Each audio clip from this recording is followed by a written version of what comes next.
Hi friends, இன்றைக்கி டே 11. இன்றைக்கி டே 11க்கான target நம்ம கம்ப்ளீட் பண்ணிட்டோம். இன்றைக்கி அந்த ஆப்பில் 2400 ரூபா earn பண்ணியிருக்கோம். அதுவும் இல்லாமல் இன்னொரு ஆப் சொல்லியிருந்தோம்ல, அந்த ஆப்பில் இன்றைக்கி ஆர்டர் ரொம்ப நல்லா போச்சு. அதில் 667 ரூபா earn பண்ணியிருந்தோம். அதுவும் இல்லாமல் லாஸ்ட் ஒரு ஆர்டரு 12 மணிக்கு பண்ணதுனால ஒரு டிப்ஸ் 40 ரூபா கொடுத்தாங்க.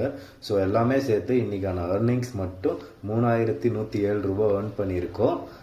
இன்றைக்கி ரொம்ப வண்டி ஓட்டிட்டோம். ஆக்சுவலாக 250 கிலோமீட்டர்ஸ் மேலே இன்றைக்கி வண்டி ஓட்டியிருக்காங்கன்னா எப்படியோ இன்றைக்கான டார்கெட்டை நான் கம்ப்ளீட் பண்ணிட்டேன். ஸோ டே 10 வரைக்கும் 25,774 ரூபா ஆகியிருந்தது. ஸோ டோட்டலாக சேர்த்து 28,881 ரூபா இது வரைக்கும் நம்ம ஏர்ன் பண்ணியிருக்கோம். ஸோ என்னென்னா, நம்ம இந்த டெலிவரி ஜாப் பண்ணுறதுனால உடம்பு அதிகமாக இருக்கும், ரொம்ப பேக் பெயின் அதிகமாக வரும். பார்த்து உஷாராக நம்ம பண்ணிக்கணும், அவ்வளோதான். லைக் பண்ணுங்கள், சப்போர்ட் பண்ணுங்கள். தேங்க்யூ.